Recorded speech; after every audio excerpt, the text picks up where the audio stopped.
didn't think so. I think two of those dolphins anticipated what I was asking. But yes, it is a little bit tough to swallow those big Chinook salmon whole. And no, the dolphins weren't actually answering my question again. No, they're not. But what they were doing by shaking their head back and forth is showing exactly what they would do with those large fish. By thrashing their head back and forth in that way, that helps them break apart that fish into much smaller, easier to swallow pieces. But now for the prey side of things, because yes, these dolphins are prey to at least 3 major predators.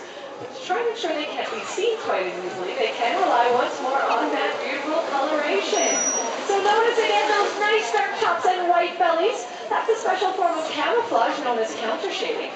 As you're above the habitat now, looking down into it, you might notice it's really quite hard to find Spinnaker and see where he's going to pop up. Until, of course, we see beautiful leaks like this. And again, that dark top blends in well with what's below him. But if we were below our dolphins looking up, we would find a nice white belly, which blends in very well with the ocean surface and sky above, especially on such a nice sunny day like today. Unfortunately, though, as beautiful as that counter shading is, it's not going to work each and every time. Not even against gulls who might want some of their food. So dolphins do need to rely on a few other strategies to escape those predators or other animals that want to steal their food. Now, one great strategy they can use for their first major predator is, well, it's a great strategy, but who is that predator? First major predator is a large, it's black, it's white, it's anyone? Orca or killer whale, absolutely. And now let's see what that strategy is to escape an orca. Keep an eye on the edge of our habitat. Here comes Hannah. She's showing off just how fast she can be. These dolphins can reach speeds of around 35 kilometers an hour. And those fast speeds are what's going to help Hannah escape those much larger, slower moving transient orcas. Those acrobatics we've seen a little bit of are another great way to escape them as well. But different strategies for different predators. Their second major predator can also be quite large. It's great. It's got lots of teeth. Spielberg made a movie about them. It's sharks. Absolutely. To escape a shark, these dolphins can rely on their rostrum, that hard part touching their trainer's hand right now. That rostrum is about as hard as a baseball bat and can be used in very similar fashion. We put a very scary volleyball into the habitat. We're pretending it's a shark. And keep an eye, you can see how effectively Spinnaker uses that rostrum to defend himself. And look at that aim, ladies and gentlemen.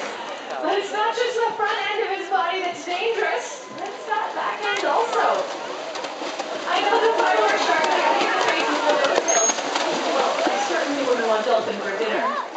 So that's 2 out of 3 major threats. What could possibly be the third?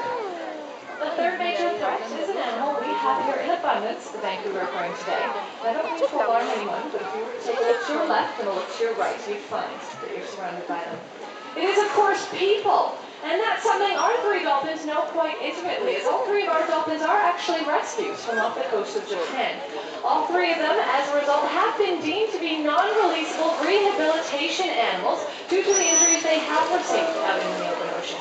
And yes, some of them even do bear scars of those experiences.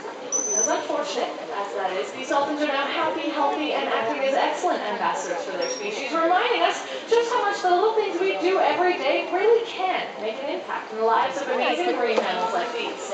You see, thousands of marine mammals and large reptiles like sea turtles are entangled in debris or garbage left behind by people just like you and me.